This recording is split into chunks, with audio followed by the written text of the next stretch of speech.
Bonjour. Bonjour. Oh là là. Quand même. Non, il faut pas. C'est pas bien, c'est pas bien. Non, j'ai peur. J'ai très peur. Ouais, j'ai peur. Fumez si vous voulez. Action. Bonjour Sébastien Charles. Bonjour, Seb. Ravi. Non, on l'a refait. J'ai dit Seb au lieu de Sam. Laisse tomber. First, you're working for tax. Rejoignez un grand panel. Branchez-vous sur Sound4 Media. Sound4 Media, c'est la nouvelle plateforme high-tech destinée aux radios et aux maisons de disques qui propulse toutes leurs nouveautés ainsi que les nouvelles tendances musicales du moment. Et c'est 100% gratuit. Sound4 Media, c'est aussi les nouveaux talents qui feront les hits de demain. Sound4 Media est la seule plateforme gratuite qui met en relation directement les artistes avec un panel composé de plusieurs milliers de radios. Demandez des interviews, notez les productions, interagissez avec les artistes. C'est seulement sur Sound4 Media. N'attendez plus, inscrivez dès à présent votre radio sur sound4media.com. Sound4 Media, c'est simple comme bonjour. Écoutez, choisissez, diffusez.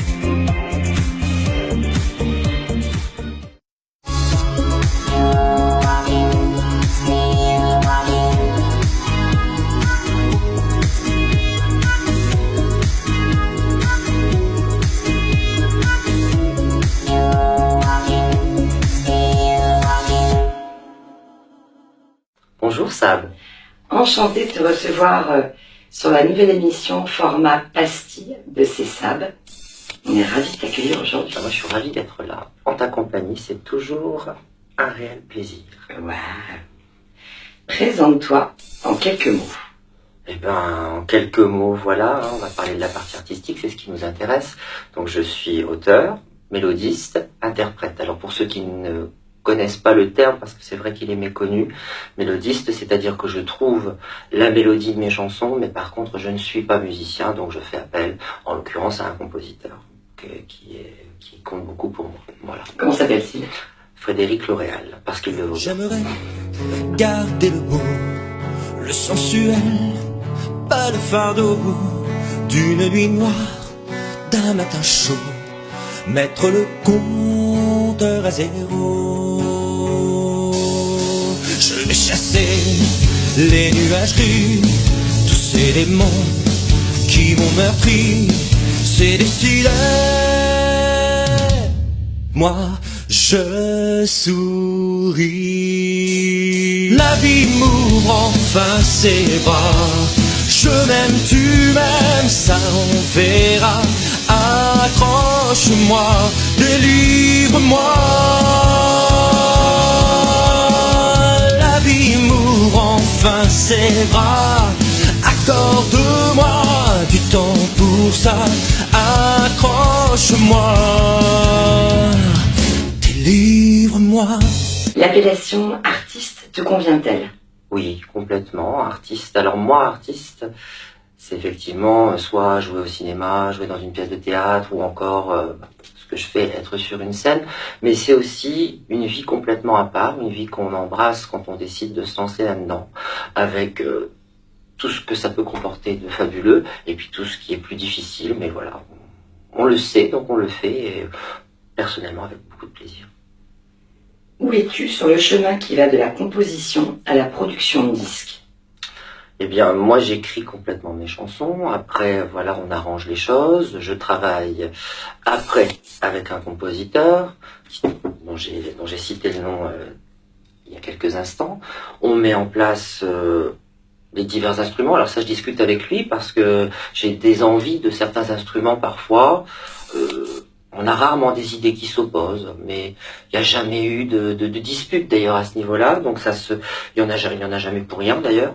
Et du coup là, le travail vraiment commence et on commence à passer derrière le micro, à chanter la trame à peu près de la chanson, et puis après, voilà, est-ce qu'on va mettre des petits vibes à cet endroit-là, est-ce qu'on va mettre des chœurs à tel endroit. Généralement, j'enregistre également mes chœurs proprement, c'est moi qui les fais. À part pour une ou deux chansons, on a fait appel à une voix féminine. Et du coup, voilà, après ça mixe. Ensuite, pour le premier EP, j'ai envoyé les maquettes, qui étaient de très bonnes maquettes. Je dois bien l'avouer, Fred avait fait un travail extraordinaire. Et je les ai envoyées au Magic Studio qui se trouve, je vais pas dire le nom parce que les gens connaîtront pas, mais enfin c'est dans le nord de la France, près de Lens. Et donc pour ce premier EP, j'avais le choix de refaire tout en studio, donc de faire venir des musiciens, etc. Par contre, c'était un prix qui était très élevé, moi j'en avais pas les moyens. Et puis Vincent Valem, qui tient ce studio, m'a dit écoute, on a des maquettes, d'une qualité quand même assez géniale, donc c'est pas la peine de refaire tout parce qu'on va pas avoir une différence énorme. Moi, je vais te remixer les choses, masteriser, etc. Donc c'est comme ça qu'est né le premier EP. Voilà.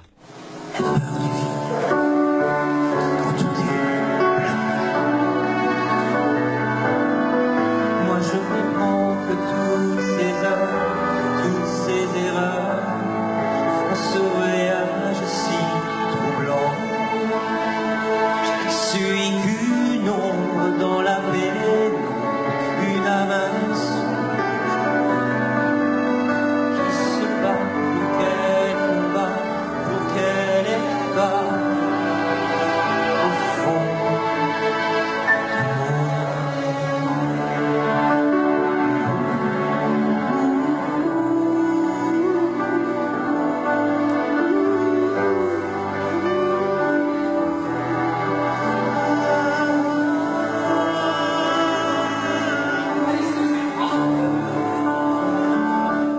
Quel est ton rêve d'artiste? Alors mon rêve d'artiste, il pourrait peut-être passer pour un petit côté mégalo, mais moi j'aimerais ça, une grosse scène avec pas mal d'effets. Moi j'avais un rêve, je voulais arriver dans un sarcophage. Enfin, on a tous ces petits travers, hein. Mais j'avais ce rêve-là. Mais à côté de ça, j'ai tellement besoin de la proximité du public, c'est-à-dire de partager vraiment avec eux. J'aime par exemple m'asseoir au bord de la scène, que je veux pas gommer ça. Donc j'aimerais pouvoir mixer ces deux parties de moi-même. Voilà. Serais-tu d'accord aujourd'hui de nous faire un petit a cappella d'une de tes chansons préférées? Ouais, il y en a beaucoup, mais je vais en faire une qui me va bien, enfin j'aime bien, c'est d'Elton John, c'est Your Song. It's a little bit funny, this feeling inside, but not one knows who can easily hide. No, it's not much, but it's the best I can do. My gift is my song and this one's for you. I hope you don't mind, I hope you don't mind that I put down in the world. I want a fool life is, now you're in the world. Bravo, c'est magnifique, tu as une magnifique voix. Merci. Quelle reconnaissance attends-tu du public aujourd'hui? Qu'ils viennent me voir, que l'on partage ensemble encore des beaux moments. Voilà, qu'ils soient toujours présents, qu'ils se grossissent, hein, parce que voilà, on est au début, on n'est pas arrivé en haut de toutes les marches. Et donc voilà, moi j'aimerais qu'ils soient de plus en plus nombreux. Et puis voilà, j'aime bien parfois discuter avec eux des chansons. C'est des moments que j'aime bien. Voilà. Justement, peux-tu nous indiquer tes réseaux sociaux? Alors, c'est Sébastien Charles sur Facebook, sur YouTube également. Il y a Instagram, Twitter, voilà, toujours c'est Sébastien Charles, il y a une page difficile. Sur YouTube, on va faire une petite note d'humour. Il y a d'autres Sébastien Charles, hein, le nom apparemment un peu moins, un petit peu déjà donné, je crois. Il y a un jeune homme qui fait du striptease, il est blond, baraqué. Enfin, c'est comment. Penses-tu que les musiciens ont un rôle social en France? Bah oui, parce que la musique c'est fédérateur, ça rassemble, donc oui c'est très social, c'est d'ailleurs pour ça qu'on doit faire très attention à ce qu'on fait, à ce qu'on dit, parce que pour certains, parfois dès que on devient un peu public, on renvoie une image aux gens, les jeunes, parfois moins jeunes même, prennent leurs références chez nous, donc en l'occurrence on a intérêt de faire attention à ce qu'on fait. Te sens-tu isolé Ou penses-tu qu'il existe suffisamment de structures pour te permettre de t'exprimer aujourd'hui? Alors non, il n'y a pas assez de structure. Moi par exemple qui suis de Lille, pour chanter à Lille c'est très compliqué parce que d'une part c'est une ville qui est essentiellement tournée sur l'humour. Alors si on est humoriste c'est très facile. Par contre pour trouver des petites salles à petite jauge, parce qu'à notre niveau on va pas remplir Bercy ou le Zénith, hein, c'est pas du tout l'intérêt. Mais on n'a pas de petites salles. Après, voilà, ils s'imaginent tous que on se trimballe avec tout un orchestre derrière, ou alors qu'on est musicien soi-même. Enfin, moi, je suis désolé, mais tous les chanteurs ou chanteuses que j'ai pu admirer ou voir sont rarement musiciens. Donc, je trouve un peu les barrières qu'ils nous mettent dommage et complètement infondées, parce que on peut travailler avec une bande, bien sûr. J'avoue que travailler avec, ne serait-ce qu'avec un pianiste ou un orchestre, c'est une facilité, c'est un luxe, mais on peut pas toujours se le permettre. Donc voilà, il y en a pas beaucoup de petites salles. À Paris, c'est plus facile, mais il faut pouvoir ouvrir les portes. On n'est pas spécialement aidé. Alors bien sûr, si on a un producteur derrière, les portes s'ouvrent beaucoup plus facilement. Mais quand on arrive, voilà, c'est Sébastien Charme. Ah bon, qui vous êtes? Voilà, donc ouais, vous êtes sûr que vous allez me remplir la salle? Donc c'est plus ça, et c'est parfois des claques, hein, parce que c'est pas des gens faciles, mais bon, ça fait aussi partie de la vie. Alors on se bat un peu tous les jours, et puis petit à petit on arrive quand même à ouvrir des portes. Voilà.